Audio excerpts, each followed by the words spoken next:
Hey there, everyone, and welcome back to Real Talk, the podcast where we don't just talk movies. We live them, breathe them, and most importantly, we break them down to their very core. I'm your host, Josh Bell, and I couldn't be more thrilled to be back with you all after a brief, well, not so brief, hiatus.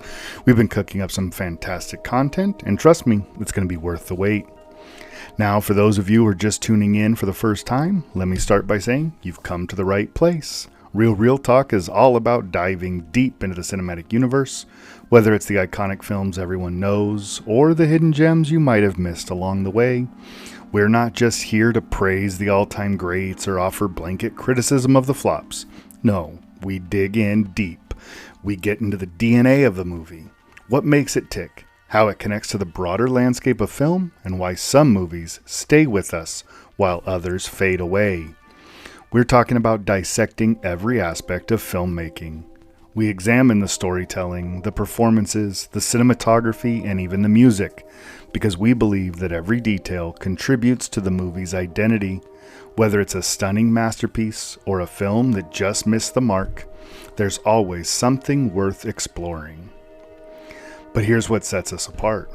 We keep it real. This isn't about sugarcoating things or getting swept up in nostalgia, though there is plenty of nostalgia.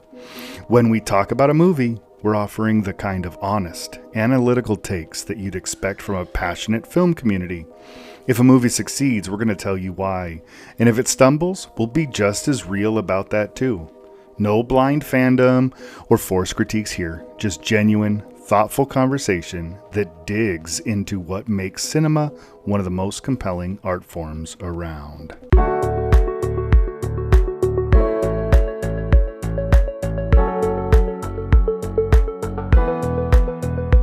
Real Talk is for anyone who loves movies, whether you're a film buff who can quote Tarantino in your sleep, or someone just starting to discover the magic of cinema. It's a space for critical thinking, open discussion, and of course, a lot of fun along the way. And for our grand return, we're kicking off a brand new series that I know a lot of you are going to be really excited about. A full, no-holds-barred exploration of the one and only Tim Burton. But here's the twist. This isn't just your typical retrospective. For this series, we're laser focused on the films where Burton himself sat in the director's chair. That means we're skipping over the projects that he produced or had a creative hand in, but didn't actually direct. So as much as we all love The Nightmare Before Christmas, it is not on our list. That's right, you heard me correct. Burton didn't direct it. I know, shocking to some, but that's one of the common misconceptions we'll clear up along the way. Instead, we'll be diving deep into the movies that are pure Tim Burton from start to finish. The films where his vision shaped every frame, every quirky character, and every darkly whimsical twist. We're focusing exclusively on his full-length features, and we're going to talk through his entire directorial career chronologically. This way we can really see how his style evolved, how his themes matured, or didn't, and what makes his body of work so unique.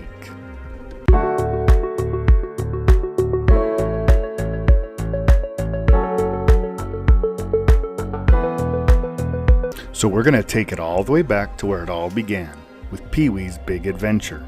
It's the film that started Burton's journey from quirky animator to one of Hollywood's most distinctive auteurs. From there, we'll move forward through time, hitting all the classics you love, like Beetlejuice, Batman, and Edward Scissorhands. But we're not stopping with the hits. We'll also take a hard look at the films that divided audiences, like Mars Attacks and Big Fish, and even the ones that critics weren't too kind to, such as Dark Shadows or Alice in Wonderland. This series is about giving each film its moment.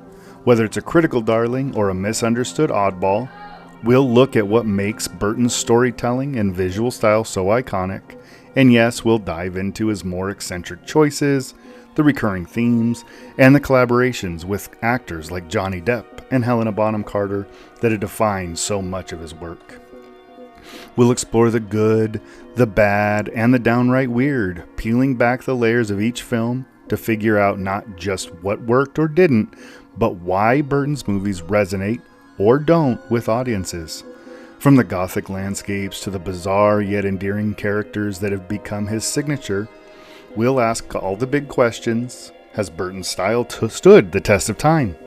Does he continue to innovate, or is he resting on his early successes? This is going to be an exciting ride through the bizarre yet beautiful and baffling films of Tim Burton. So buckle up, because we're about to step into the strange, wonderful, and often surreal world of Tim Burton.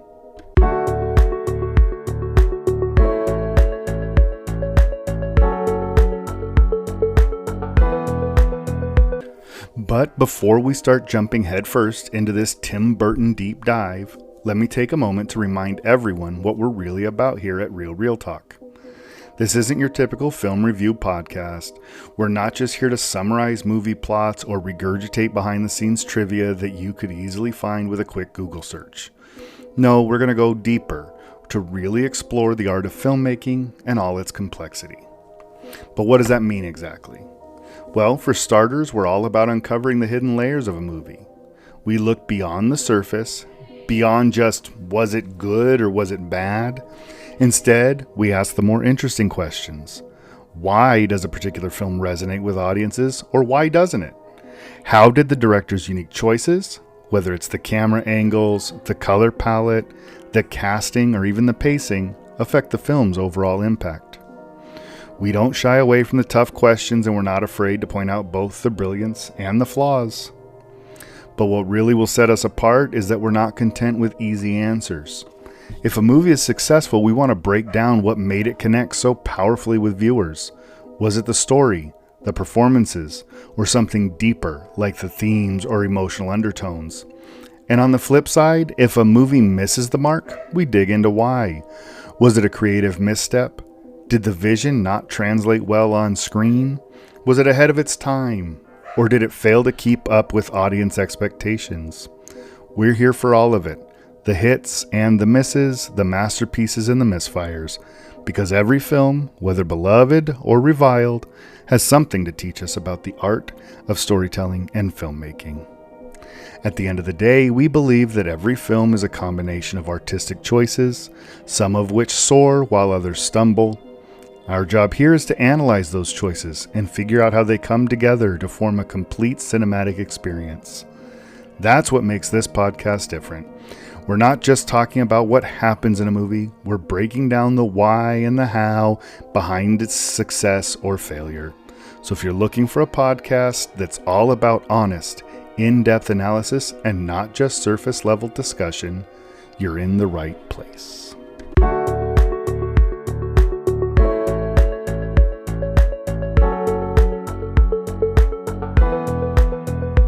So what can you expect from our deep dive into the world of Tim Burton? Well, first off, we're going to kick things off where it all began, like I mentioned, with Pee-wee's Big Adventure. This quirky, eccentric film gave us an early glimpse into the wild and whimsical mind of Burton long before he became the household name he is today. It's a film that on the surface might seem like a simple comedy, but as we'll explore, it laid the foundation for many of the signature elements that would come to define his later work. His love for the bizarre, his fascination with misfits, and his unique way of blending the strange with the endearing. From there, we'll move chronologically through Burton's filmography, hitting all the iconic moments that cemented his place in Hollywood. We'll dive into Beetlejuice, a film that exploded Burton's career and gave us one of the most memorable characters in cinema history. We'll unpack Batman, where Burton took the Caped Crusader into darker Gothic territory, reshaping the superhero genre in the process. And of course, we'll dissect Edward Scissorhands, a modern fairy tale that perfectly embodies Burton's fascination with outsiders and explores themes of loneliness, love, and acceptance in a way only he can. But we're not going to stop with the well-known hits. This series is about giving the full Burton treatment, which means we're going to explore his more mature and introspective films like Ed Wood and Big Fish. Both films show a different side of Burton, one that's less about the fantastical and more about the human condition. Ed Wood, for example, is not just a biopic about Hollywood's most infamous director, it's also a love letter to outsiders and dreamers. And Big Fish, well, that's Burton at his most emotional, weaving together magic and memory in a way that tugs at the heartstrings. Of course, we can't talk about Burton without addressing the films that didn't quite land with audiences. Movies like Dark Shadows and Alice in Wonderland may have had star power and visual flair, but they left many fans and critics divided. We're going to take a close look at why some of these films didn't resonate as much as his earlier work, and whether they deserve a second look or if they were simply missteps in an otherwise mostly stellar career.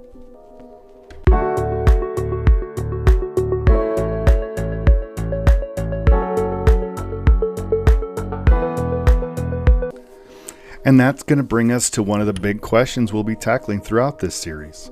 Has Tim Burton's signature aesthetic, his love for gothic visuals, eccentric characters, and dark humor become too predictable? Has his once groundbreaking style lost its edge in recent years? Or is he still finding ways to innovate? It's a question many fans and critics alike have debated, and we'll be diving into it with each film to see how his style has evolved or stayed the same over the decades. Each episode will focus on a single film, giving it the time and attention it deserves.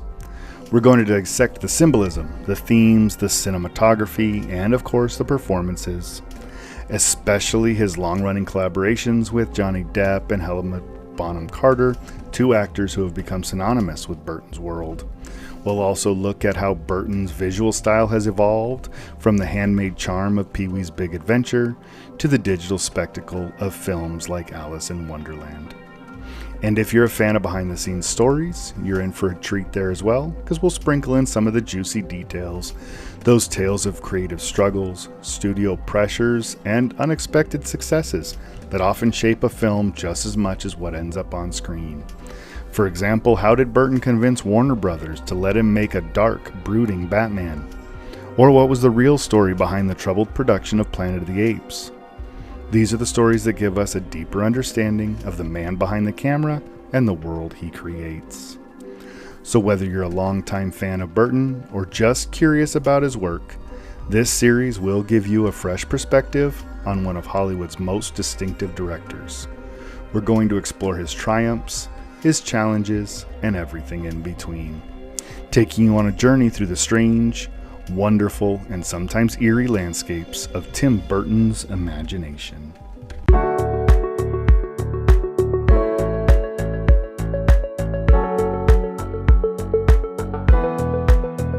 So, what's the first stop on this Tim Burton journey?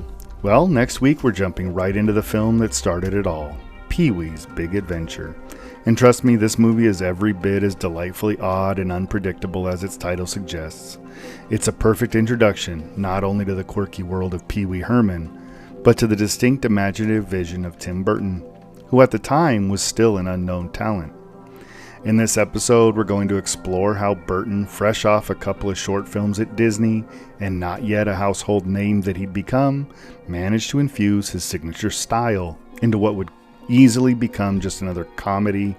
But Burton, working with Pee-wee's creator Paul Reubens, turned it into something much more, a surreal, whimsical adventure that hinted at the themes of the visual flares and the offbeat humor that would define his later films.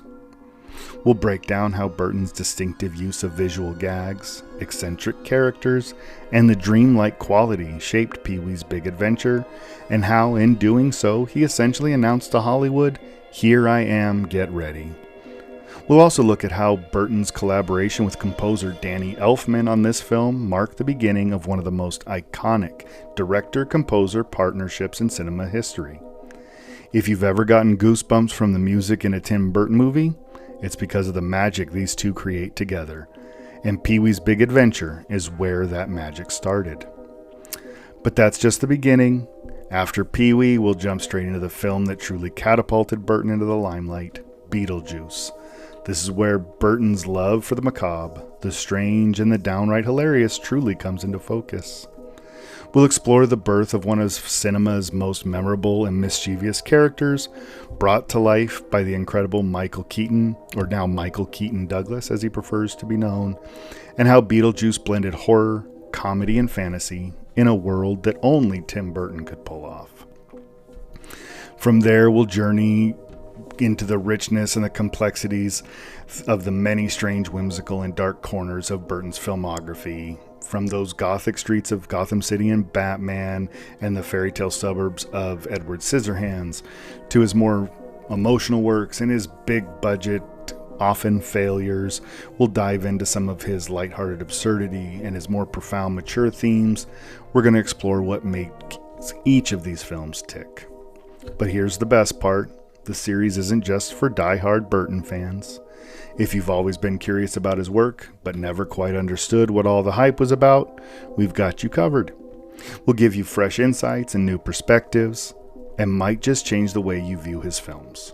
And if you're already a fan, we'll get ready to go even deeper into the worlds Burton creates, the weird, wonderful, and sometimes eerie realms where outsiders and dreamers are celebrated, and where dark humor and heartfelt emotion go hand in hand. So whether you're joining us for a walk down memory lane or experiencing these films for the first time, this series will offer something for everyone.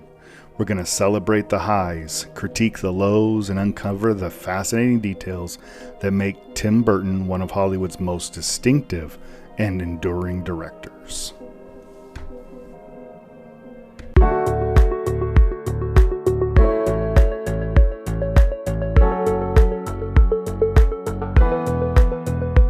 All right, folks. Well, that's going to be a wrap on this episode. I've got to say I'm absolutely thrilled to be back behind the mic and even more excited to kick off this Tim Burton series with all of you. This is going to be one wild ride through the mind of one of cinema's most distinctive directors, and I couldn't be happier to have you along for the journey.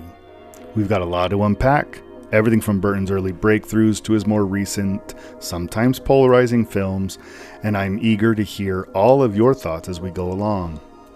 Now, before you go, don't forget to hit that subscribe button for Real Talk wherever you get your podcasts, whether it's Spotify, Apple Podcasts, or anywhere else you tune in. That way you won't miss a single episode of our deep dive into the world of Tim Burton, from Pee-wee's Big Adventure all the way through to his most recent Beetlejuice, and everything in between. Trust me, you're going to want to be there for every moment as we dissect his films scene by scene, character by character, and really get to the heart of what makes Burton's work so captivating and in some cases divisive. And hey, this is Real Talk after all, which means we want to hear from you. Hit us up on social media. We're just on Threads and Instagram, and it's at Real Talk. And let's keep the conversation going.